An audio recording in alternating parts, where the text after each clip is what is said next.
Hi friends, అందరూ ఎలా ఉన్నారు? ఈరోజు మా యూట్యూబ్ ఛానల్లో నేను కోడిగుడ్లు కారం చేస్తున్నాను. ఇది ధనియాలు, జీలకర్ర, ఆవాలు, మెంతులు, పచ్చెనపప్పు, సాయిగుండ్లు, సాల్ట్, వెల్లుల్లిపాయలు అన్నీ వేసి ఎండుమిరపకాయలు ఇవన్నీ వేయించి ఇవన్నీ సాంబార్ కారం అండి, వాటి కోసం చేశాను. దాంతోపాటు ఇంకా కారం సెక్షనే కాబట్టి ఈ కారం చేయకపోతే ఇంట్లో వాళ్ళందరూ ఫీల్ అవుతారు. అందుకని ఒక మంచి కారం చేస్తున్నా. ఇది ఒక రోజు స్టోరేజ్ చేసుకోవచ్చు, మరుసటి రోజు తినచ్చు. గుడ్డ వేయిపోతే అయితే మీకు ఇక 2 నెలలైనా 2 నెలలు 3 నెలలైనా ఈ కారం పాడవద్దు. ఓకేనా? అంత మంచి కారం.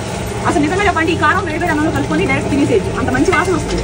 చూడండి, అసలు ఎంత గుమాయించున్నా అమృత లాంటి కారాలు. అది ఏ కర్రీలో అయినా బయట కోడిగుడ్డు పగలు కొట్టేసి ఇందులో సాల్ట్ కొంచెం వేసేసుకోవాలి. ఇది కొంచెం పెద్ద పెద్ద ముక్కలుగా కట్ చేసుకొని ఈ కారం అనేది ఇందులో మిక్స్ చేసేసి చేయాలన్నమాట.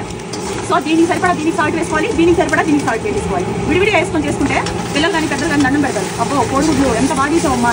నేను ఉడకబెట్టి చేసి నీ కూడా చాలా ఉన్నాయి, అవి కూడా చూసుకోండి. ఇది కూడా కొత్త వెరైటీ అనమాట. ఇది గడ్డగా ఉంటుంది. దీన్ని కట్ చేసేసి ఈ కారం అనేది దీంట్లో వేయాలి. దీంట్లో మళ్ళీ నేను పోపు కూడా పెడతాను. జీలకర్ర,